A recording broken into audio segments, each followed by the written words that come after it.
자, 우리 책의 정원은 독서의 씨앗으로 사색의 뿌리를 내리며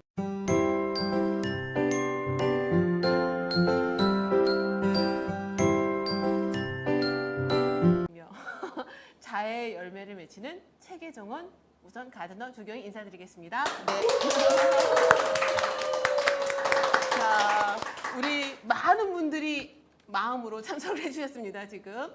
자, 그리고 지난주에도 우리가 이렇게 자연스럽게 앉아서 이렇게 얘기를 하니까 처음엔 좀 어색한 듯 하지만 시간이 한 20분 지나고 1시간이 지나면 너무너무 여기에 흠뻑 젖는 시간입니다. 자, 그래서 오늘은요, 우리 2회 유영만 교수님 모두 아시죠? 자, 언어의 연금술사시면서 지식 생태학자, 겨울에는 지식 동태학자가 되실 수도 있습니다. 네, 그리고 한양대학교 우리 교육공학과 교수님이시기도 하시고요. 그리고 베스트셀러가 지금 거의 100권에 육박합니다. 아마 여기 계시는 원장님들이 읽는 책의 권수보다 책을 출판하는 게 더 많으실 거라고 보시면 돼요. 그 속도 우리가 따라갈 수가 없어요. 거의. 근데 오늘 그래서 그 중에 하나 공부는 망치다라는 주제는 아무래도 우리가 이제 학원장님들이시니까 우리가 공부는 망치다를 가지고 어떻게 우리가 아이들을 4차 혁명 때 아이들을 끌고 갈 수 있는지 이런 부분에 대해서 얘기를 1시간 동안 해주실 거고요.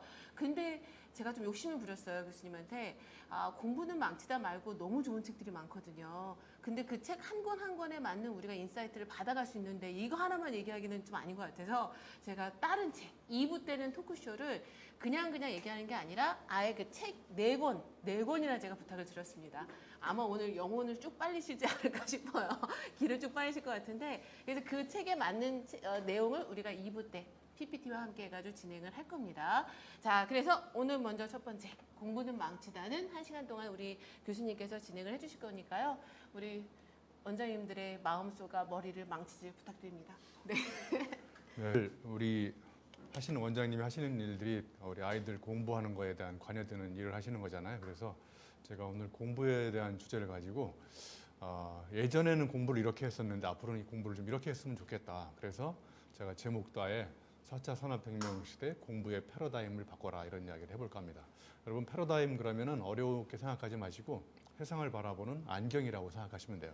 자, 예를 들면 저는 빨간 안경을 끼고 있고 여러분은 파란 안경을 끼고 있는데 제가 세상이 빨갛게 변합니다. 이연사 힘차게 주장합니다. 그러면 여러분이 세상을 보니까 뭘 빨갛게 키는 파란데 이렇게 저마다 쓰고 있는 안경의 색깔이 패러다임이거든요. 그러니까 패러다임이 바뀌면 세상을 바라보는 관점이 완전히 바뀌는 거예요. 그래서 오늘 제가 부제목도 정답을 찾는 모범생에서 문제를 제기하는 모험생으로 그래서 이제까지 말 잘 듣고 선생님 시키는 대로 잘하는 모범생이 주도했다면 앞으로는 모험생이 그래서 앞에 정답을 찾는 패러다임은 이제 인공지능이 사람보다 더 빨리 찾아내거든요. 그러면 인공지능이 정말 잘할 수 없는 게 뭐냐? 문제를 내는 능력이에요. 그래서 저는 앞으로 4차 산업혁명 시대 인재를 문제아라고 생각합니다. 문제를 잘 내는 사람. 그래서 문제아가 되려면 어떻게 해야 될까? 이런 이야기를 같이 생각해 보도록 하겠습니다. 자, 제가 어젯밤에 이렇게 이제 어떤 책을 읽다가 만난 문장인데요. 저기 보면 김영민 교수라고요. 저보다 책을 더 많이 쓰신 분이 한 분 계시는데 철학과 상상력이라는 거에 나오는 거예요. 제가 저기 보면은 글씨가 작아서 안 보이지만 아무튼 배움이라는 것은 엄청나게 상처를 받는 일이다. 그리고 내가 옳다라고 믿었던 신념 체계가 완전히 무너지기도 하고, 그죠? 그리고 인식의 지평이 이렇게 많이 왔다고 생각했는데 어떤 순간 깨닫는 순간 내가 갈 길이 아직도 멀구나 이렇게 정말 좌절하는 경험이라고 한다고 하더라고요. 그래서 자, 진짜 우리가 공부를 한다는 것은 내 기존의 삶에 상처가 생기는 거라고 생각해요. 옳다라고 믿었던 신념 체계가 어느 날 갑자기 확 무너지거든요. 그때 좌절하고 절망하는 경험이 따르지만 결국은 그런 경험들이 우리가 도약하고 비약적으로 성장할 수 있는 어떤 밑거름이 된다고 생각하거든요. 그래서 아리스토텔레스도 공부한다는 것은 고통이 없이 일어나지 않는다. 그러니까 힘들고 어렵게 공부를 해야 그게 나의 지식이 된다는 거죠. 그런데 요즘 기술이 너무 발전해가지고요. 여러분 제가 오늘 여기 찾아오는데 제 머리를 써서 찾아왔을까요? 아니면 내비게이션이 찾아줬을까요? 내비게이션이 찾아주는 동안 여러분 어디 갈 때 머리를 쓰세요? 안 쓰세요? 머리 안 쓰잖아요. 그죠? 그러니까 4차 산업혁명, 인공지능 이런 시대가 올수록 사람이 머리를 점점 안 쓴다는 거예요. 그래서 여러분의 머리의 용도는 앞으로 세 가지밖에 안 남아요. 여러분 머리가 언제 필요한지 아세요? 꼭 알려드릴 테니까 적으세요 빨리. 첫째, 베개 베일 때 머리가 필요해요. 머리 꼭 갖고 다니셔야 돼요. 베개 베시려면. 그 다음에 우리 원장님 모자 쓰고 오셨네. 우리 조경희 원장님도. 모자 쓸 때 머리가 필요해요. 이거 여러분 머리를 꼭 갖고 다녀야 모자를 쓸 수 있거든요. 그 다음에 세 번째는 머리 쓰실 때 이렇게 한 명, 두 명, 세 명. 이 세 가지 용도 이외에 인간의 머리가 거의 불필요해지는 시대. 4차 산업혁명.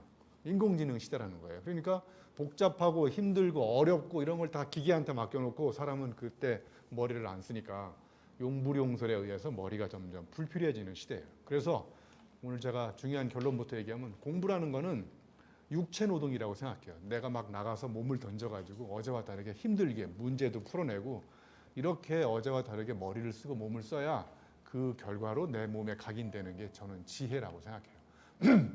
자, 그래서 제가 이제 강의를 시작하기 전에 제가 살아오면서 저 인생의 철학 한 세 가지를 좀 말씀드리려고 하거든요. 여기 앞에 보시면 암과 삶과 일이 있고요. 가운데 오름이라는 게 있어요. 자, 그러면 암 따로, 삶 따로, 일 따로가 아니라 암과 삶과 일은 세 개의 톱니바퀴라고 생각해요. 저기 한 군데 이렇게 맞물려 돌아가는 거거든요. 여러분 우리 주변에 보면은 그 사람이 말하는 것하고 그 사람이 살아가는 게 차이가 있는 사람도 엄청나게 많죠. 그 다음에 그 사람이 아는 것과 또 일하는 게 차이가 있는 사람이 있거든요. 그래서 저는 가급적 저 세 가지가 가운데 오름이라는 소금으로 절임을 당해야 암도 삶도 일도 썩어 없어지지 않는다는 거예요. 그러니까 생선이 오래 가려면 소금에 절이는 고통을 경험해야 생선이 오랫동안 썩지 않고 부패되지 않고 가거든요. 그러니까 생선이 소금에 절임을 당하는 것은 엄청난 고통이지만 그 고통이 생선을 더 생선답게 만드는 것처럼 저 가운데 있는 오름이라는 소금이 암과 삶과 일에 수시로 자꾸 끼얹어져야 암도 삶도 일도 썩지 않는다는 거예요. 그럼 첫 번째 제가 공부라는 게 뭐냐? 야성과 지성의 합작품이라고 생각해요. 여러분 대학 교수를 지성인이라고 하나요? 야성인이라고 하나요? 대학 교수를. 예, 지성인들의 공통점이 뭔지 아세요? 예, 지루합니다. 왜 그러냐면 이 야성이라는 게 뭐냐? 야생성의 약자예요. 진짜 공부는 책상에 사는 것도 있지만 야생에 가서 풀밭에 가서 제가 고향이 중국 음성이거든요. 예, 그래서 코로나 양성 반응이 안 나와요. 음성이. 음성에서 수렵, 어로, 채취, 농경 생활했어요. 중학교 때까지. 예? 그러니까 저는 그 야생에서 뛰어놀면서 그때 생태학적인 상상력이 돌이켜보니까 지금 생긴 거예요. 그러니까 우리 아이들이 진짜 공부를 한다는 것은 원장님들 책상에 앉아가지고 애들 공부도 열심히 시켜야 되지만 그거보다 더 많은 시간을 바깥에 나가서 뛰어놀면서 풀밭에서 야생에서 야생성이 자생성을 결정합니다. 그러니까 아이의 자생력을 기르려면 어떻게 해야 되느냐면 밖에 나가서 뛰어놀면서 그래서 제가 여기 야성이 없는 지성은 지루하고 지성이 없는 야성은 야만인 거예요. 그러니까 진짜 창의적인 아이가 되려면 야성과 지성이 만나야 된다. 이게 제가 공부에 대한 첫 번째 철학적인 메시지예요. 그래서 여기 참고로 여기 야성과 이렇게 타성이 있잖아요. 자, 그러면 자, 첫 번째 산삼이 더 비싸나요? 인삼이 더 비싸나요? 네, 너무 상식적인 질문해서 죄송합니다. 산삼이 더 비싼 이유는 야생성에서 자랐기 때문에 그런 거예요. 자, 목재와 분재 중에서 솔방울이 씨앗을 바람에 날아가거든요. 그럼 재수 좋은 아이는 비옥한 땅에 떨어져 가지고 정말 쑥쑥쑥 자라서 목재처럼 자라가지고 목수한테 목숨이 끊어지는 게 목재입니다. 그런데 분재는 날아가다가 재수 없이 저 바위 틈에 떨어져 가지고 가진 고생을 다 해요. 그래가지고 막 꾸불꾸불하게 자라가지고 어느 날 분재 채집가한테 채집당해가지고 100년을 해로하고 있어요. 양주에 바른 데서. 저는 우리 아이들을 목재처럼 기르지 말고 분재처럼 길러야 된다고 생각해요. 자, 그리고 잡초가 더 강하나요? 화초가 더 강하나요? 예. 잡초는 80대 20 법칙이라고요. 뿌리가 80%고요. 줄기가 20%예요. 그러니까 보이지 않는 뿌리 80이 보이는 20%를 결정하는 거예요. 그러니까 잡초를 뽑아내도 계속 살아남는 이유 바로 뿌리의 경쟁력이거든요. 그래서 우리 아이들을 잡초처럼 길러야 되는데, 그죠? 자, 그리고 한 글자 차이잖아요. 콩나무와 콩나물. 예? 자, 그리고 여기 보시면 노지 배추가 뭔지 아시죠? 야생에서 자라는 배추예요. 하우스 배추하고 두 가지 배추를 가지고 김치를 담그면 우리 조경희 원장님 뭐가 더 맛있을까요? 배추. 노지죠. 왜? 노지가 왜 맛있냐면 저는 야생에서 비바람 천둥 번개 맞고 놀래 자빠지고 스트레스를 너무 받은 거예요. 하우스 배추는 그러니까 여러분 아이를 지금 노지 배추로 기르고 있나요? 하우스 배추로 기르고 있나요?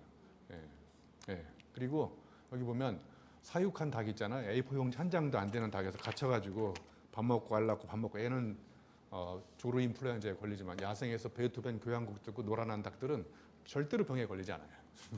그러니까 아이들은 놀아야 됩니다. 예. 그래서 지랄 총량 불변의 법칙이라고 있어요. 예?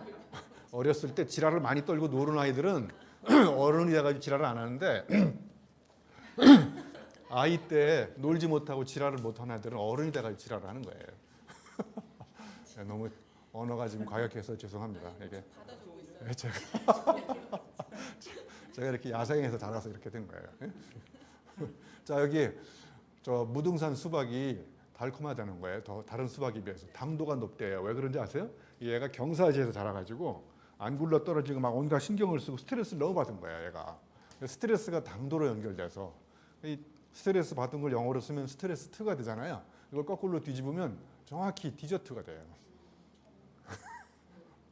그래서 우리 아이가 자라면서 자, 이 시작입니다. 우리가 자라면서 스트레스를 적당히 받아야 인생이 달콤해지는 거예요. 근데 아이들이 스트레스 프리 인바이러먼트 자라잖아. 엄마의 극심한 보호 아래서. 예? 그리고 저 대학 신입생들한테 수강 신청했냐고 그러면 아직 안 했대. 왜냐면 엄마하고 상의가 안 끝났다는 거예요. 엄마가 수강 신청까지 관여하고 저 회사 또 차로 데려다 줘요. 그래서 팀장님이 야단치면 집에 가요, 애가. 그럼 엄마한테 전화가 와. 얘 야단치지 말라고. 자, 두 번째 제 공부의 메시지는 재미가 없는 의미는 견딜 수 없는 답답함이고 의미가 없는 재미는 참을 수 없는 가벼움이에요. 지금까지 제 강의는 재밌나요? 네. 네. 재미없는 강의라는 사람들은 법적으로 처벌을 받아야 돼요. 앞으로 뒤에 오는 사람들 좀 부담이 되시겠네요. 자, 인생이 아이들처럼 재미있게 놀아야 되는데 어느 순간부터 재미있게 놀지 않고 우리가 일을 하기 시작해요. 일과 놀이의 차이는 뭐냐면 일은 낯선 걸 익숙하게 바꾸는 거고요. 놀이는 익숙한 걸 낯설게 바꾸는 모든 활동을 다 놀이라고 보시면 돼요. 자, 그러면 여러분한테 빗자루를 주면 여러분 빗자루 가지고 뭐 하실 거예요? 빗자루. 청소하시잖아요, 바로. 아이한테 빗자루 줘봐서 청소하나. 비행기 타고 날아가기도 하고 빗자루 갖고 칼싸움도 하고 익숙한 도구를 낯설게 바꿔서 재밌게 놀아나거든요. 예? 그러니까 제가 모시는 세계 최고의 성현은 여기 공자, 맹자 이런 사람은 재미없어요. 제가 모시는 성현 이름은 우자, 그 다음에 놀자. 예. 그러니까 우리 아이들이 재밌게 어렸을 때 놀고 웃으면서 이래야 되는데 어렸을 때부터 심각하기 시작하는 거예요. 예? 그래서 프랑스의 시인 중에 폴 발레리라고 있어요. 심각한 사람은 아이디어가 없다. 아이디어가 있는 사람은 절대로 심각하지 않다. 예. 그러니까 심각함과 웃음과 놀이는 굉장히 역관계가 있는 거예요. 그러니까 심각한 사람은 왜 심각하냐면 아이디어가 없기 때문에 심각한 거예요. 저 봐보세요. 항상 심각하지 않잖아요. 자, 그래서 우리가 어렸을 때부터 유머를 잘 해야 돼. 유머. 자기만의 독특한 관점 이런 걸 포착해가지고 여기 이제 제가 읽었던 책 김찬호 교수라고요. 성공회대학교에. 이분이 유머니즘이라는 책을 썼는데 여기 이렇게 쭉 제가 하나씩은 다 설명할 수는 없지만 유머라는 것의 90%는요. 언어적 변주입니다. 자, 예를 들면 여러분 사람 언제 웃냐면 기대가 망가뜨려졌을 때 사람은 웃어요. 자, 예를 들면 사과 10개 중에 3개 먹으면 몇 개 남아요. 그랬더니 애가 손 들고 3개 남는다는 거예요. 왜냐면 먹는 게 남는 거니까. 그런데 사과 10개 중에 3개 먹으면 몇 개 남아요. 그러면 아이가 7개 남습니다. 그러면 웃어요, 안 웃어요? 사람들이. 7개 남는다 그러면 절대로 웃지 않아요. 왜? 그건 좌뇌로 답을 했기 때문에 논리적으로 합리적으로. 그런데 3개 남는 애는 내가 보기에 100% 운해형 인간이에요. 엉뚱한 발상을 잘하는 인간들이 상상력이 풍부한 아이들이 운해형 인간이거든요. 그래서 아이의 상상력, 기대를 망가뜨림, 그 다음에 언어의 변주 이런 게 바로 이제 유머의 굉장히 많은 부분을 차지하는 거예요. 재미있게. 오늘 뭐 여기 사색이 있는 정원이라고 하는데 조경희 원장 보니까 얼굴이 사색인 것 같아요 지금.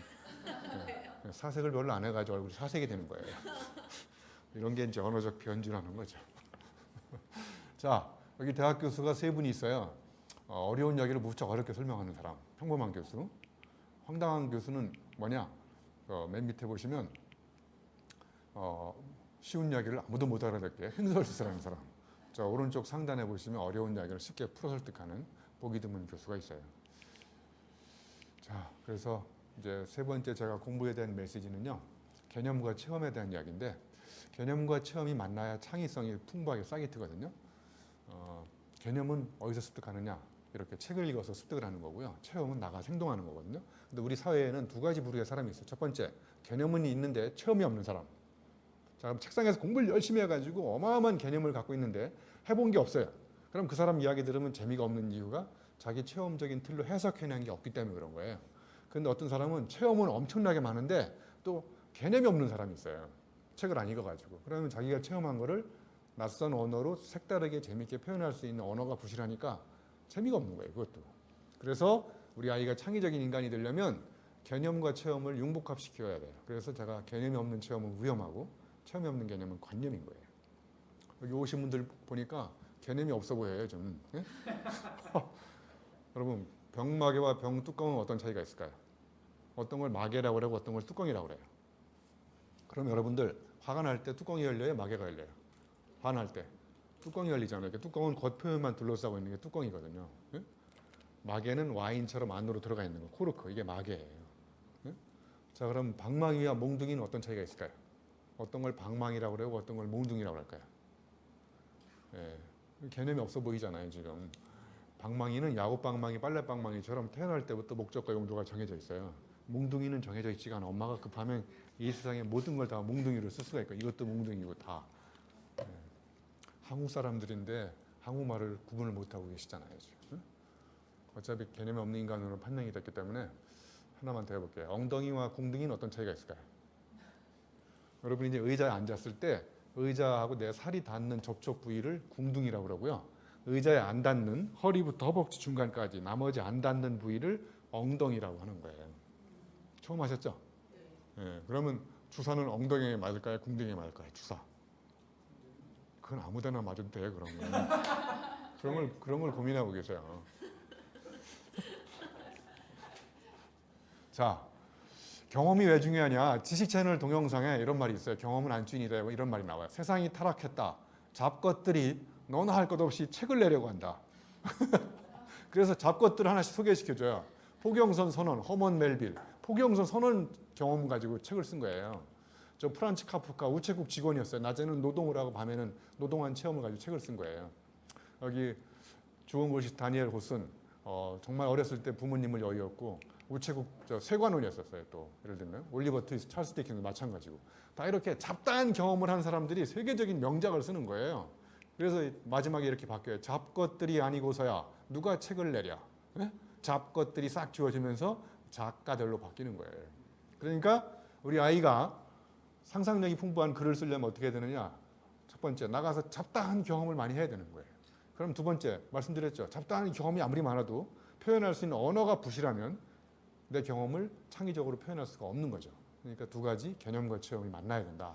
이게 제가 세 번째 드리는. 자, 그래서 공부라는 게 저기 우주하고 여기 이제 세계적인 테니스 로저 페더러인가요? 이 친구? 예. 두 사람의 성공한 다 분야의 경지에 올라갔는데 저 우주는요 극심한 부모님의 보호와 체계적인 훈련으로 아주 열심히 연습해가지고 된 사람이에요. 처음부터 끝까지. 근데 로저 페더러는요 별의별 경험을 다 했어요. 저 친구는 뭐 이것저것 하다가 여러 가지 경험을 하다가 굉장히 폭넓은 다양한 분야에 막 이것저것 하면서 나중에 우후의 축적의 원리에 의해 가지고 이렇게 돌아가서 마지막에 자기가 잘할 수 있는 테니스를 하게 된 거예요. 그래서 저 늦가기 천재들이라는 책의 비밀에 보면은 무엇이 옳다 나쁘다라는 게 아니라 우주처럼 부모님의 극심한 보호를 저렇게 갈 수도 있지만 로저 페데러처럼 우리가 이것저것 공부를 하다가 나중에 자기가 좋아하는 걸 찾은 다음에 그쪽으로 쫙 갈 수도 있다. 이런 이야기를 드리고 싶은 거예요. 자, 그래서 이제 오늘 남은 시간 동안 제가 첫 번째 여러분하고 교육 패러다임 첫 번째는요. 아이가 못하는 걸 보완해가지고 그 분야에 잘하는 강점 보유자가 될 수 없다. 그러니까 단점을 보완하려고 하지 말고 내가 잘하는 강점을 계속 강화시켜라. 예.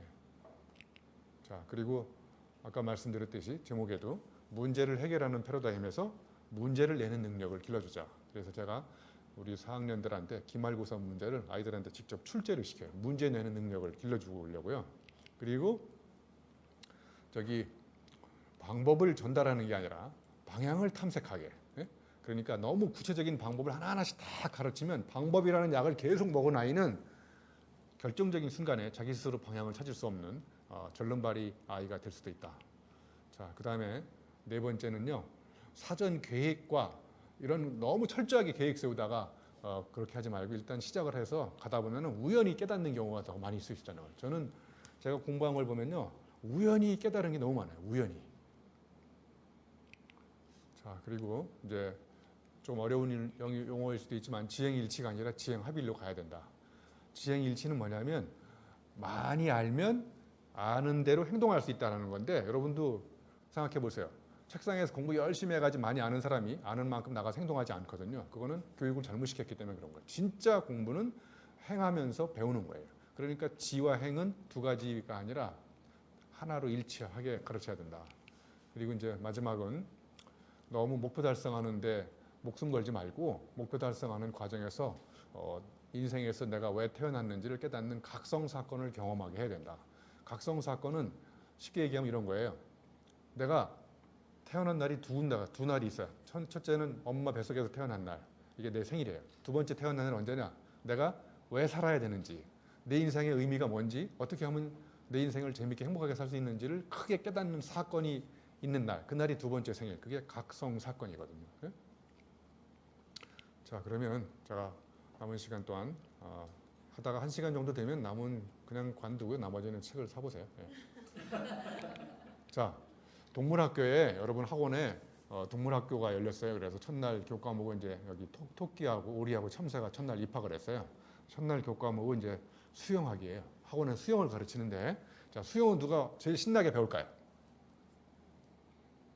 오리가. 예? 질문하면 대답 좀 하시고 그러세요. 대답할 날도 며칠 안 남았잖아요 지금. 자, 그러면 수영을 배울 때 누가 제일 스트레스를 받을까요? 토끼. 그러면 토끼 엄마가 바로 오리하고 비교를 해서 토끼를 엄청나게 야단치는 거야. 야, 옆집에 오리는 저렇게 수영을 잘하는데 너는 바보 아니냐고. 어? 왜 수영도 못하냐? 수영학원을 20개를 보냈어요. 20개. 그래도 안 돼가지고 여름방학 때 토끼를 데리고 여름방학 때 괌으로 특수 과외, 고액 과외 받으러 갔다 왔어요. 가서 토끼 수영 배우다가 죽을 뻔했어요. 누구 때문에? 엄마, 빨리 크게 대답을 하세요. 엄마 때문에 죽을 뻔했어요. 그런데 갔다 왔는데 희소식이 생겼어요. 눈 오는 날 산등성이 올라가는 교과목이 생긴 거야, 학원에. 그때 누가 제일 신날까요? 그러면 눈 오는 날 산등성이 올라갈 때 누가 제일 스트레스 받을까요? 오리. 예. 여러분, 오리가 눈 오는 날 산등성이 올라가는 오리 보셨어요? 그럼 이번에는 오리 엄마가 토끼하고 비교를 해. 야, 옆집에 토끼는 저렇게 눈 오는 날 산등성이도 잘 올라가는데 너는 바보 아니냐고. 예? 그래가지고 이번에는 이제 오리를 데리고 겨울방학 때 알래스카로 빙벽타기 훈련 갔다 왔어요. 그래서 거기 오리 빙벽타기 훈련 배우다가 물갈기 찢어지고 동상 걸리고 관절염 걸려가지고 죽을 뻔했어요. 누구 때문에? 엄마 때문에.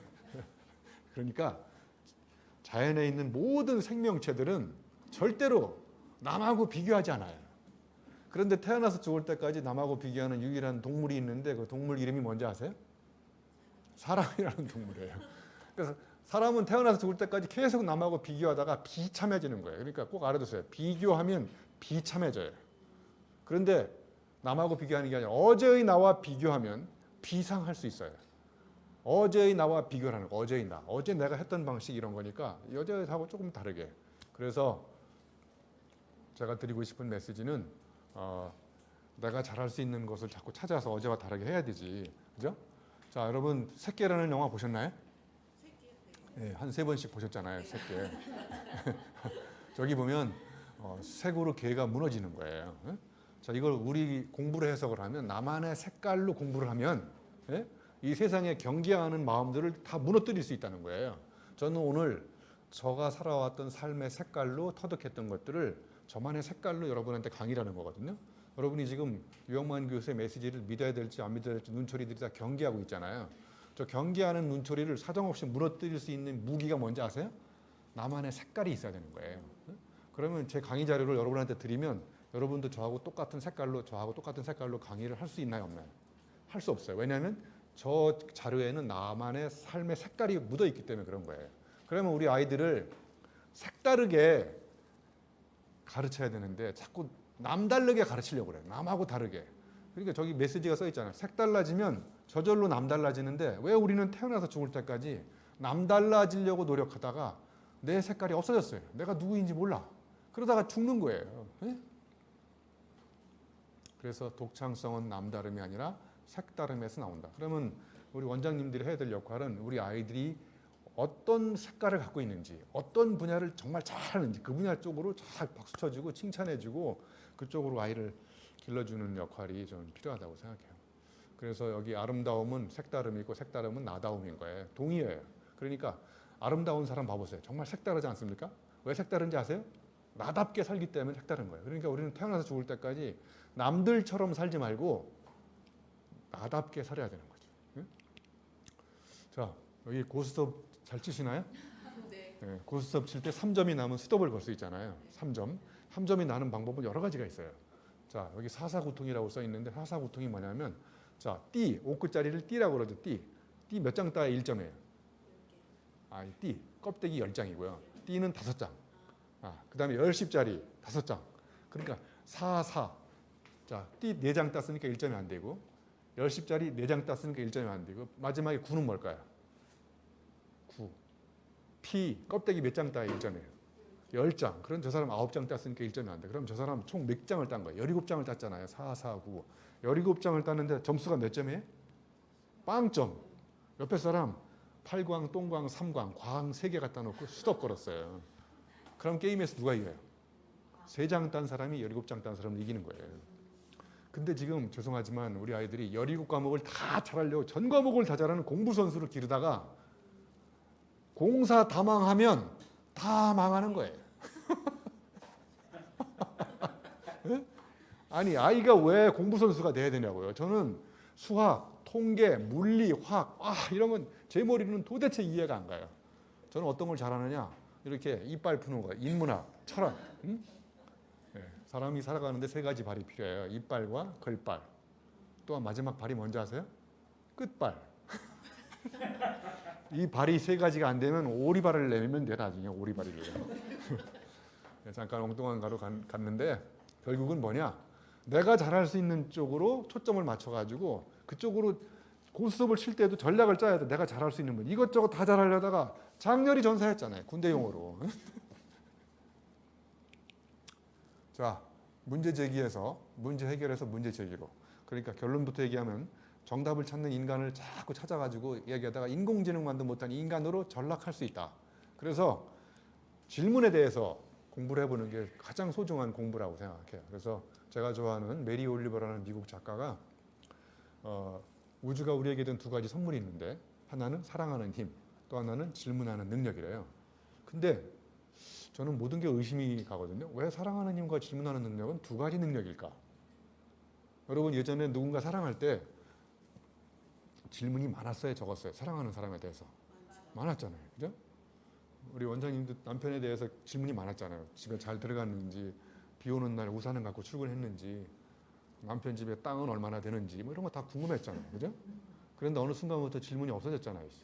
밥은 처먹었는지, 뭐 자빠져 잤는지. 네? 사랑의 끝은 질문이 없어진 상태예요. 사랑이 식으면 질문이 없어져. 그러니까 사랑하고 질문은 2가지 능력이 아니고 love equal to question. 사랑과 질문은 같은 거예요. 내가 어떤 수학을 사랑하잖아요. 방법이 필요 없어요. 물불안 가리고 들이닥쳐가지고 그 수학을 더 잘할 수 있는 방법을 계속 연구하는 거예요.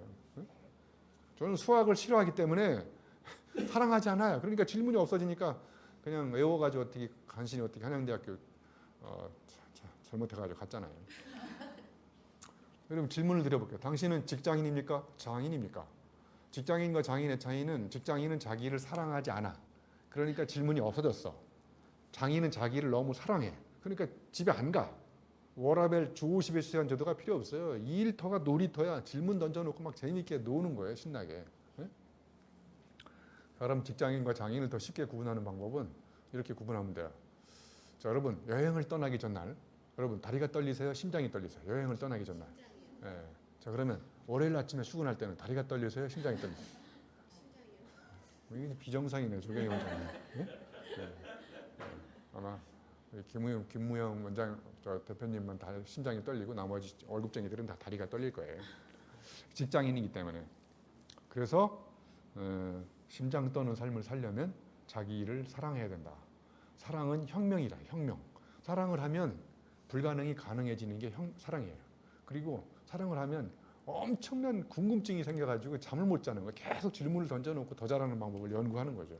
그러니까 진짜 공부는 질문을 하게 만드는 건데 질문하게 만들려면 사랑하게 만들면 된다는 거죠. 자, 질문을 드려볼게요. 여러분, 개미 다리는 몇 개일까요? 빨리 얘기해 보세요. 개미 다리. 조경희 원장님, 개미한테도 관심을 좀 가지세요. 이 머리에 붙어 있는 건 더듬이에요. 더듬이. 다리가 아니고 저 몸에 붙어 있는 6개만 다리란 말이에요. 자, 그러면 진의 다리는 몇 개일까요? 진의 다리. 너무 길어가지고 잘라 갖고 왔어요. 세지 말고 여러 개. 예? 자, 그런데 개미가 지나가다가 진애한테 호기심이 생겨가지고 물어봤어요. 야, 진애야, 넌 앞으로 걸어갈 때 저 수많은 다리 중에서 어떤 다리를 첫 발로 내딛느냐? 그랬더니 진애가 가다가 깜짝 놀랐어요. 왜 깜짝 놀랐을까요? 쟤는 한 번도 생각해 본 적이 없어요. 아무 생각 없이 걸어다녔는데 내가 왜 가던 길을 멈췄냐? 난생 처음으로 개미한테 질문을 받았기 때문에 그 질문이 사람을 가던 길을 멈추게 하는 거예요. 질문이 사람을 생각하게 만드는 거예요. 그러니까 선생님이 아이를 가르칠 때에도 질문 중심으로 가르치면 아이들이 생각합니다. 그런데 1시간 내내 논리적으로 계속 설명을 하면 설명을 해서 의미가 머리에 꽂히는 걸 전문용어로 골 때린다고 그래요. 설득해가지고 의미를 심장에 꽂으면 의미심장해지는 거예요. 예? 저는 오늘 의미를 심장에 꽂고 있다고 생각해요, 여러분. 그래서 의미를 심장에 꽂으면 사람은 감동받아요. 감동받으면 사람은 행동합니다. 그럼 거꾸로 역산해 보세요. 사람을 행동하게 만드는 방법은 논리적으로 설명해서 이해를 시키면 안 돼. 이해했어. 나가서 안 하잖아요, 다른 행동을. 의미가 심장에 꽂아서 감동받으면 감동받은 만큼 나가서 행동하는 거예요. 그러니까 교육은 머리를 공략하는 게 아니라 심장을 공략하는 거예요. 그래서 물건을 훔치면 범인이지만 마음을 훔치면 연인이 됩니다. 여러분은 지금 마음을 훔치러 왔는데 여러분이 지금 마음을 닫고 있어가지고 내 마음이 닫히고 있어요, 지금. 자, 안녕하세요. 지식생태학자 유영만 교수입니다. 저는 시험을 볼 때 학생들에게 문제를 스스로 내게 합니다. 얼마나 멋진 문제를 냈느냐를 보고 성적을 매기기도 하는데요. 좋은 문제를 낼 수 있다는 건 이미 그 분야를 제대로 파악했다는 의미이기 때문입니다. 수업 시간에는 학생들이 수업을 이끌고 때로는 제가 학생들에게 많은 것을 배우기도 합니다. 함께 고민하며 문제를 만들고 좌충우돌하며 답을 찾아 나가기. 공부의 진정한 재미는 바로 여기에 있지 않을까요? 네, 제가 잠깐만 출연한 적이 있어요. 7개를 40초짜리를 녹음해가지고 하루에 3번씩 MBC 라디오에서 틀어주는 프로그램인데 제가 실제로 기말고사 문제를 아이들한테 이렇게 출제시키는 걸 해본 적이 있어요. 그래서 문제를 낸 다음에 본인이 답을 쓰고 본인이 채점을 해요. 더 파격적인 거는 본인이 받고 싶은 학점을 밑에다가 본인 학점을 부여하는 거예요. 그래서 별일 없으면 그냥 점수를 다 줘버려요. 전 어차피 채점하기도 귀찮아요. 그래서 제가 강의 평가를 2과목 다 100점 만점 맞은 적이 있어요. 그 비결이 뭐냐면 아이들이 원하는 학점을 다 주니까 아이들도 저한테 100점을 주더라고요. 저는 정년 퇴임할 때까지 계속 이렇게 할 거예요. 그런데 제가 발견한 한 가지 사실은 문제가 99% 학생들이 다 틀에 박혀 있어요. 문제가. 저는 문제가 기발한 아이를 거의 본 적이 없어요. 왜 그럴까요? 지금까지 우리 교육이 정답을 찾는 누군가 문제를 낸 거에 답을 찾는 능력을 계속 가르친 거예요. 그러니까 문제를 내본 적이 없잖아요. 그런데 세상은 누가 이끌어가는지 아십니까? 문제를 세계 최초로 던진 사람. 인간은 질문하고 기계는 대답합니다. 기계의 존재 이유는 인간이 던진 질문에 대답하는 거예요. 그럼 기계가 쩔쩔매게 하는 방법은 기계가 쉽게 해결할 수 없는 전대미문의 새로운 질문을 던지는 거예요. 그러면 세상은 문제를 내고 질문을 던지는 사람이 이끌어가는 거예요. 자, 이제 세 번째, 방법을 찾는 거에서 방향을 탐색하는 거로 바뀌어야 된다. 저기 방법을 가르치지 말고 방향을 가리켜라. 방법을 가르치면 모험생이 되지만 방향을 가리키면 모험생이 탄생한다. 방법이라는 약을 계속 먹은 아이들은 방법이라는 걸 안 주면 스스로 뭔가를 해결하려고 노력하지 않아요. 왜냐하면 방법이라는 약을 너무 빨리빨리 먹어가지고, 그러니까 사람들한테 제가 강의할 때 그럼 어떻게 하라는 얘기야? 나보고 좀 구체적으로 방향법을 좀 가르쳐 달라고. 그러면 방법은 알아서 하세요. 방법은 책상에서 만들어내는 게 아니라 method in action이에요. 액션을 하면서 방법이 이렇게 우연히 부각되는 거예요. 그러니까 생각만 해가지고는 방법이 안 나오는 거예요. 나가서 행동하다 보면은 생각지도 못했던 방법이 어디서 나오느냐? 어제와 다른 시행착오 속에서 행동하는 가운데서 방법이 나오는 거예요. 그러니까 법은 내 마음대로 만들 수 없지만 방법은 내 마음대로 만들 수 있어요. 우리 사회에 지금 공부 열심히 하는 애들, 머리 좋은 애들은 주로 어디로 가요? 법학과를 가잖아요. 법학과 가서 뭐 하는지 아세요? 죄송하지만 법은 철저하게 과거입니다.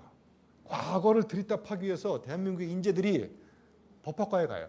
그런데 미국의 인재들 어디 모여 있는지 아세요? 미래를 연구하는 실리콘밸리에 몰려 있어요. 우리나라는 관악구 신림동에 머리 좋은 아이들이 몰려 있어요. 네, 그래서 법 전문가가 되지 말고 방법 개발 전문가가 돼야 돼요. 방법 개발 전문가는 굉장히 미래지향적인 사람이에요. 방법은 절대로 책상에서 만들 수 없어요. 나가서 어제와 다르게 넘어지고 자빠져 봐야 돼요. 자, 그래서 파울로 코엘료가 이런 명언을 남겼어요. 때로는 잘못한 기차가 우리를 올바른 장소로 데려다준다. 네? 저도 고시 공부하려고 한양대학교 간 거예요. 고시 체험생 수기집을 읽고 거기 보니까 제가 용접공했던 건 아시죠? 네. 세계적으로 유명한 3대 용접공이 있어요. 엘빈 토플러 용접했어요. 브라이언 트래시, 1회당 강연료가 1억 원이 넘는 브라이언 트래시도 용접을 했고, 네? 대한민국의 유영만 교수 3명이 세계적으로 유명한 3대 용접공이에요. 네? 네. 저도 몸값이 비싸기로 유명한데 이 김영란법 때문에 망했어요. 여기도 지금 단가가 한 마리 사놓을 거 하다가 이 조경희 학장 잘못 만나가지고 발목 걸려가지고 여기까지 끌려온 거예요. 근데 제가 용접을 했는데 저 평택 발전소에 근무하다가 책을 읽었어요. 고시 체험생 수기집을 읽었는데 거기 저처럼 공고생이 행정고시, 사법고시를 패스했더라고요. 그래서 제가 결단을 내렸죠. 갑자기 눈이 번쩍 뜨인 거야. 내가 고시를 공부하면 이 밑바닥 인생을 한 방에 역전시킬 수 있겠다. 이런 잘못된 꿈을 품게 만든 책이에요, 그 책이. 그런데 천만다행으로 한양대학교 법학과 갈 점수가 안 나와요. 그래서 한양대 교육공학과를 80년대 초에 입학을 했거든요, 제가. 한양대 교육공학과는 지금은 굉장히 유명해졌지만 그 당시 신설학과라서 미달이었었어요, 한양대 교육공학과가. 제가 미달인과의 대학 교수가 됐잖아요, 지금. 네? 인생은 어떻게 풀릴지 모르는 거예요. 그러니까 여러분, 원장님들한테 꼭 드리고 싶은 메시지가 이런 거 있어요. 진학, 어느 대학에 갈지는 책상에 앉아가지고 잔머리 굴려서 결정할 수 있지만 진로, 내가 어디로 가면 행복한지, 진로는 참이슬 진로가 아니고요. 몸으로 던져봐가지고 여러 군데를 가보지 않으면 내가 어디로 가면 행복한지를 알 수 없는 거예요. 저도 제가 대학 교수가 되려고 대학을 갔나요? 점수가 안 돼가지고 한양대 교육공학과 간 거예요. 그런데 천만다행으로 군대 갔다 와서 고시 공부하던 책을 다 달밤에 쌓아놓고 불질러 버리는 역사적인 사건을 감행합니다. 그 사건 이름이 분서갱유 사건이거든요. 그러니까 제가 고시 공부하려고 갔는데 고시 공부가 잘못된 거잖아요. 내가 인생을 행복하게 해줄 수 없잖아요. 그러니까 고시 공부하던 책을 다 불질러 버리는 역사적인 사건을 감행하고 그때부터 진짜 책 읽는 재미에 엄청나게 잘못된 길로 빠진 거죠. 그래서 제가 이렇게 이상한 사람이 된 거예요. 그러니까 공부는 책상에서 하는 것도 있지만 몸으로 하는 거라는 거. 제가 공부는 망치다가 공부는 정신 노동이 아니라 육체 노동이다. 왜 그런지 한번 끝까지 읽어보세요. 자, 여기 철도가 있어요. 철도. 고속도로가 있어요, 이렇게. 자, 그럼 여러분이 교육을 한번 생각해 보세요. 철도 패러다임으로 교육을 하는 것과 고속도로 패러다임으로 교육을 하는 것, 어떤 차이가 있을까요? 일단 철도와 도로의 차이를 한번 생각해 보세요. 자, 철도는 출발점과 목적지가 정해져 있나요? 네. 자, 일정한 시간에 출발해서 일정한 시간에 도착하지 않으면 또 다른 열차와 부딪힐 수 있어요.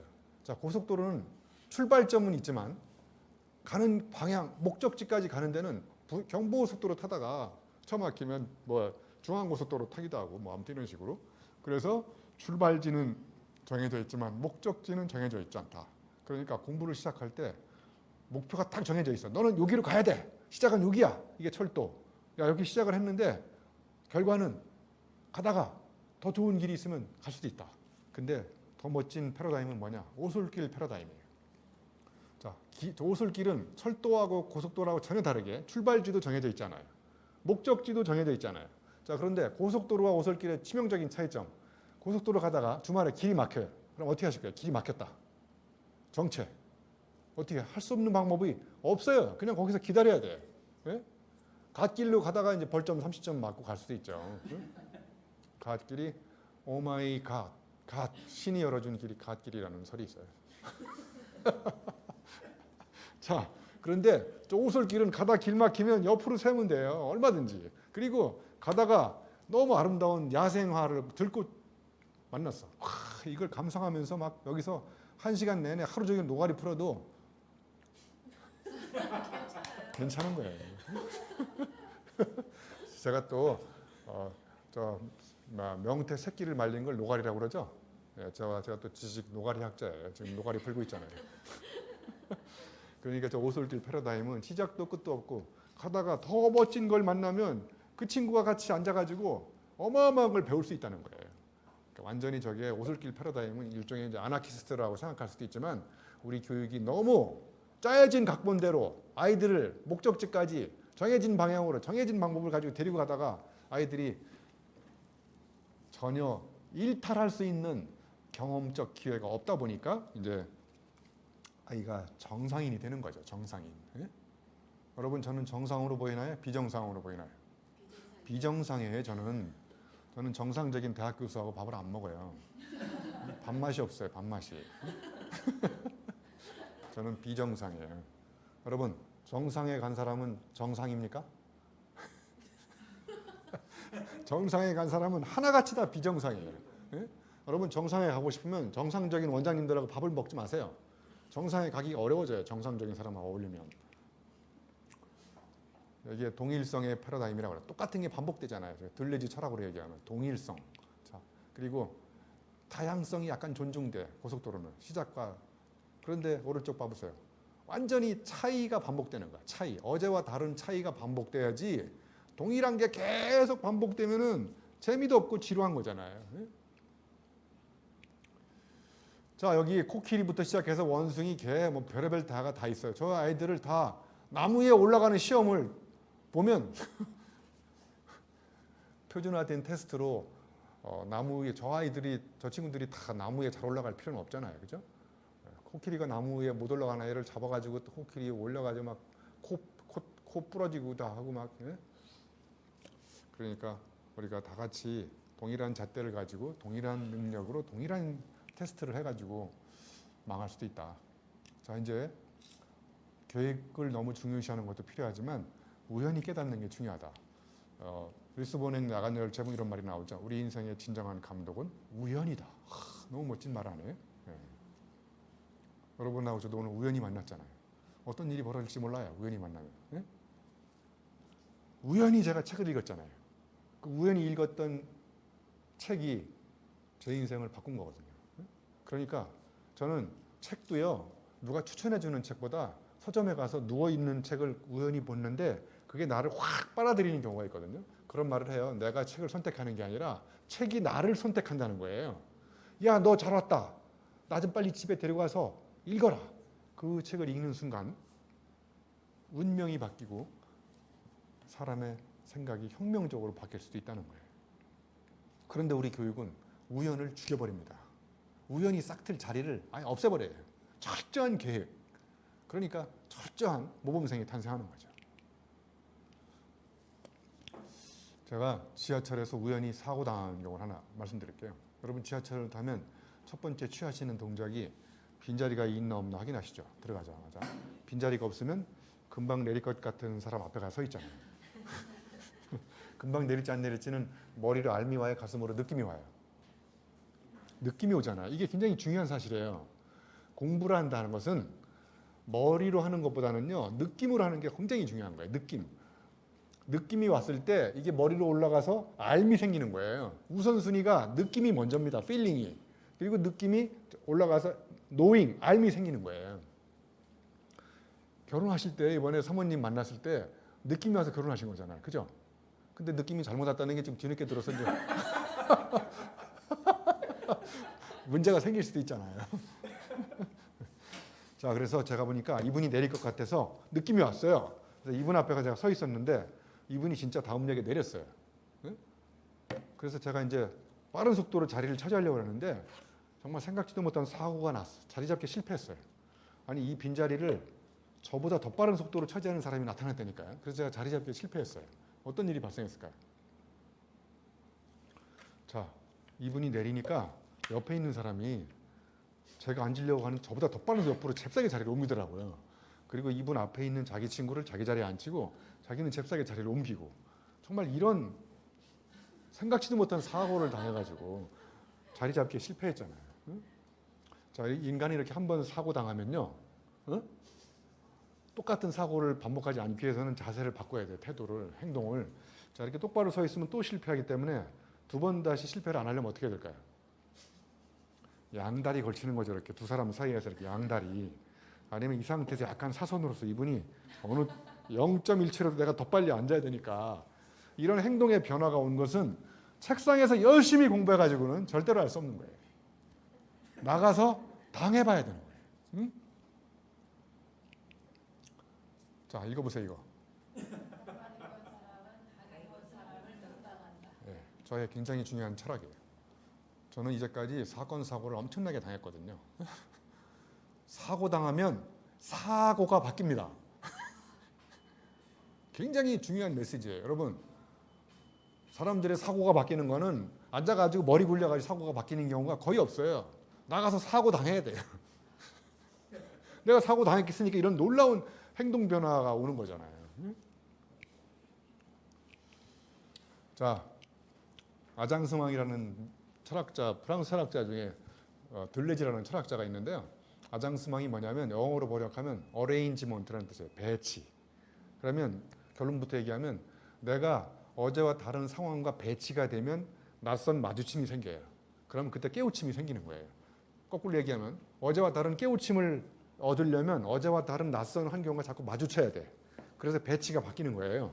자, 우리 원장님이 회식이 일찍 끝났어. 그래서 이제 집에 일찍 갔어요. 그랬더니 평상시와는 다르게 집에 집사람이 없어요. 자, 그럼 1번 회식이 끝나가 집에 갔는데 1번 집에 집사람이 있다. 이거는 철학자 아장스망으로 따지면 아장스망, 집에 집사람이 있는 배치가 안 바뀐 거죠. 아장스망이 안 바뀐 거잖아요. 2번 집에 갔는데 집사람이 없어. 그러면 있어야 될 집사람이 없으니까 배치가 바뀐 거잖아요. 그럼 아장스망이 깨진 거야. 그러면 1번과 2번 중에서 남편은 집사람을 언제 더 많이 생각할까요? 없을 때. 집사람이 없을 때 남편은 낯선 마주침이잖아 이게. 그러니까 집사람을 더 생각하는 거죠. 응? 여기 오신 사모님들 오늘 집에 가지 마세요. 내가 집에 안 가야 집사람이 남편이 나를 더 많이 생각하는구나. 이런 소중한 깨달음을 얻을 수 있는 거죠. 그러니까 자주 집에서 없어져야 돼요. 그러니까 여기 원장님들도 자주 학원에 가지 마셔야 돼요. 학원에 안 가도 되는 날은 철저하게 딴 데를 가야 낯선 상황과 마주치게 되고 그 마주침이 나한테 깨우침을 주는 거예요. 그러니까 여러분이 맞아야 될 침은 한의원에 가서 침은 그만 맞으시고 마주침을 맞으셔야 돼요. 공부라는 거는 낯선 환경과의 마주침인 거예요. 마주침이 아이한테 깨우침을 주는 거고 가르침, 뉘우침 이런 침이 계속 생기는 거예요. 침은 그만 흘리시고. 여러분 성공하는 사람은 땀을 흘리나요? 침을 흘리나요?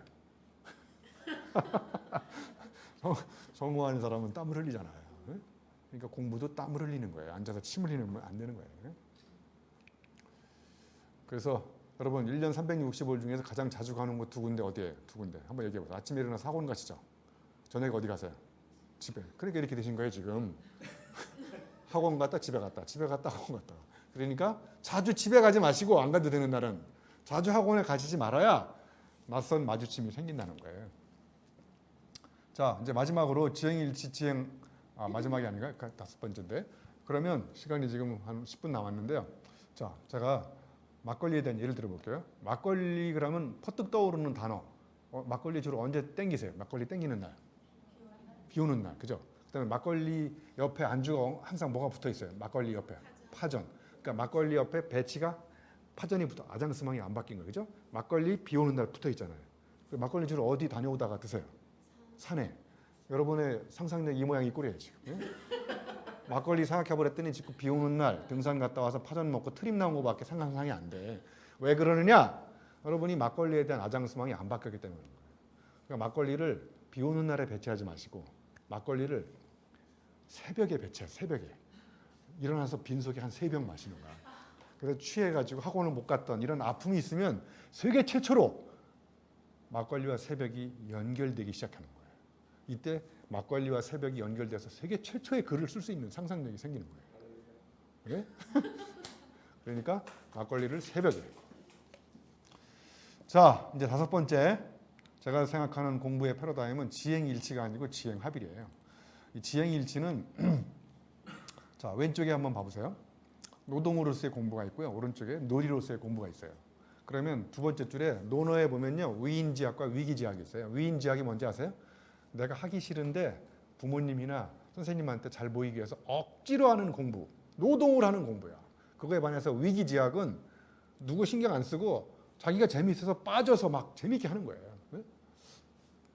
저도 고시 패스해가지고 충북 음성 고향에다가 플랜카드 걸어보려고 유영만 충북 음성 출신 사법고시 패스 그거 걸어봐야 남한테 보여주기 위한 공부를 하는 거죠.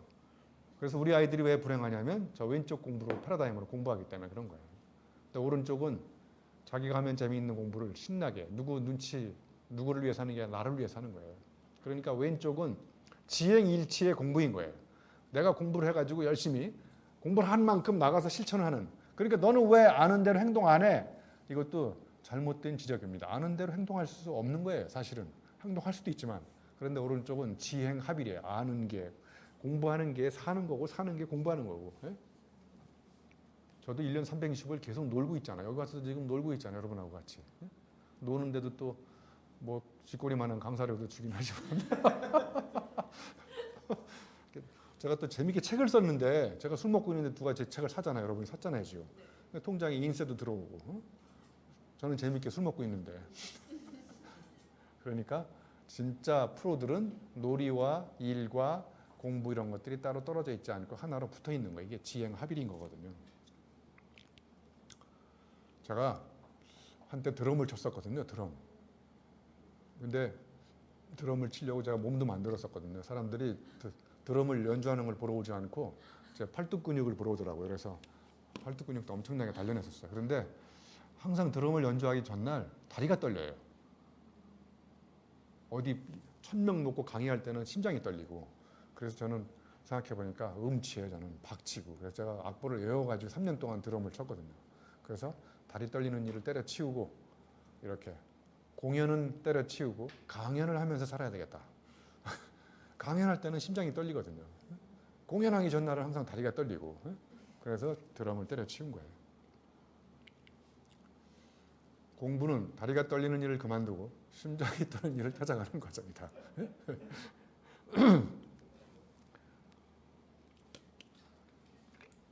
네, 한 5분 남았네요. 배워야만 할 수 있는 일을 우리는 하면서 배운다. 이게 지행합일인 거죠. 수영학 개론을 배운 다음에 수영학 개론. 수영학 개론 배운 다음에 저 바닷물에 갖다 빠뜨리면 수영 잘 못하잖아요. 그죠? 이런 문제가 났었어요. 천마청에서 발견된 천마도가 가려진 말 안장, 장리의 나무 재질을 쓰는 시험 문제가 났는데 답이 자작나무래요. 이게 뭔 얘기냐면 변별력을 강조하다가 여기다 이렇게 써갖고 왔어요.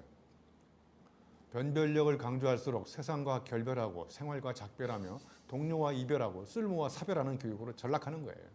실생활과 삶과 아무런 관계가 없는 난이도 높은 문제를 출제하려다가 그런 문제를 풀면 풀수록 우리의 삶은 피폐해지는. 자, 이제 6번째 목표 달성에서 각성 사건으로. 자, 각성 사건이 뭐냐면 저 아프리카 저 1등석 기차를 탔어요. 기차를 탔는데 쫓겨나서 흑인이라는 이유로 그 사람이 누구냐? 간디예요. 간디. 그래서 변호사의 길을 때려치우고 비폭력 저항 운동을 하기로 결단을 내린 사건. 이게 바로 간디가 다시 태어난 날이잖아요. 자, 저 사람 누굴까요? 평범한 의학도인데 어디 가다가 칠레 노동자들 집에 가서 사는데 부부가 너무 가난한 나머지 한겨울인데도 불구하고 이불도 없이 체온으로 끌어안고 녹여가면서 자는 거예요. 그래서 의학도의 길을 때려치우고 혁명가의 길을 가기로 결심한 사람, 체게바라. 체게바라를 다른 말로 발음하면 체게바라. 자, 이 사람 평범한 CEO인데 발바닥 신발이 없어가지고 못 걸어다니는 사람들 위해서 신발 하나 팔면 하나를 기부하는 회사를 만든 사람, 톰스 슈즈의 톰스. 그리고 이 사람 1%를 위한 디자인이 뭐냐면 이 세상에 나오는 모든 디자인은 다 1%를 위한 디자인이에요. 럭셔리 디자인인 거예요. 여러분 휴대폰 멀쩡한데 또 갖다 버리고 또 사고 또 사고 계속 디자인을 바꾸잖아요. 쓰레기만 양산하는 걸 깨달은 사람. 그래서 아프리카에서 꾸정물 먹는 사람들을 위해서 저 사람들 어떻게 하면 내가 정화된 물을 먹게 할까? 그래가지고 빨대 정화기를 개발한 거예요. 이렇게 빨면서 이렇게 정화가 되고, 그다음에 자전거에다가 물을 뒤에 싣고 가서 페달을 밟으면 페달이 정화가 돼가 집에 가면 저 뒤에 꾸정물이 앞에 정화된 물로 이렇게 못 사는 90%의 사람을 위한 디자인을 개발하기로 결단을 내리고 그렇게 산 사람. 박파, 부타, 피파마 이런 사람들이에요. 이런 사람들이 다 각성 사건을 경험하고 제2의 삶을 산 거죠.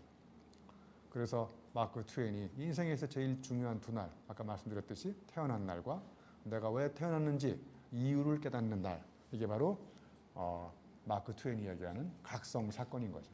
그래서 저는 이제 우리 아이들이 각성 사건을 많이 경험하게 해주는 게 진짜 공부일 수 있겠다. 그래도 제가 이렇게 대학 교수지만 그나마 이렇게 약간 재미있게 강의를 할 수 있는 이유도 저도 수없이 사건 사고를 많이 경험했기 때문에 그런 거예요. 여러분 사건과 사고의 차이가 뭔지 아세요? 사고와 사건. 사고는 여러분이 기르는 반려견한테 물리면 사고 당한 거예요. 근데 오늘 강의 끝나고 가서 개를 물어버렸어요. 가서 사람이 개를 물면 그건 사건인 거예요. 우리 조경희 학장님 결혼하신 것 같은데 본인의 결혼이 사고예요, 사건이에요? 두 개 다인 것 같아요. 그럼 남편하고 반반씩 합작하신 거네. 여기 있네. 사건과 사고의 차이. 사고는 내가 기르는 개한테 물리면 사고. 사건은 내가 집에 가서 개를 물면 사건. 사건 속에는 이렇게 말 못할 사연이 숨어 있어요. 사연 속에 이렇게 사유가 자라는 겁니다. 사고 당하면 이렇게 사고가 바뀌잖아요. 그래서 이제 사건 사고가 많은 게 공부를 진짜 잘할 수 있는 비결이 된다. 제가 인생을 살면서 그나마 그래도 이런 사건 사고를 많이 경험을 했기 때문에 그 사건 사고 속에서 깨달은 체험적 지혜를 가지고 진짜 공부라는 것이 결국은 책상에 앉아서 머리를 써서 하는 것도 있지만 몸으로 직접 체험하고 터득하고 자빠지고 이렇게 저는 하는 게 진짜 공부라는 거를 이제 알게 된 거죠. 자, 그래서 이 세상에서 가장 가슴 아픈 사연이 그 사람의 인생에서 가장 중요한 의미로 다가올 수 있다는 거예요. 그래서 아픈 상처의 깊이가 그 사람이 성장할 수 있는 높이를 결정할 수 있다. 그래서 아픈 상처 위에 알미 자라는 거죠. 그래서 모든 알은 기존의 알에다가 자꾸 이렇게 생채기를 만들어서 아까 제가 서두에 딱 김영민 교수 얘기했던 철학처럼 배움이라는 것은 절망이기도 하고 좌절하는 경험이기도 하고 그렇다는 거죠. 그래서 이렇게 수동적으로 사고당하면 능동적으로 사고할 수 있는 거예요. 그래서 생각지도 못한 일을 많이 당해보면 생각지도 못한 생각지도가 생기고 그래서 놀라운 지도자가 탄생하는 거죠. 제 책 중에 생각지도 못한 생각지도라는 책이 있어요. 부제목은 속옷만 갈아입지 말고 생각도 갈아입어라. 그래서 제가 생각 세탁 샴푸를 지금 개발하고 있어요. 생각 세탁소를 차려가지고 제가 이제 어쩌다 어른에 가서 한번 한때 이렇게 제가 겪었던 인생의 10가지 사건 사고를 다 모아가지고 저 충북 음성에서 수렵 어로 채취 농경 생활하면서 겪었던 그리고 용접하면서 실패했던 거 그다음에 아무튼 이렇게 쭉 인생에서 겪었던 사건 사고를 가지고 인생의 10가지 교훈을 어쩌다 어른에 가서 한때 강의를 한 적이 있었어요. 그래서 갑자기 제 몸값이 치솟았는데 김영란법 때문에 망했어요. 지금 가세가 기울고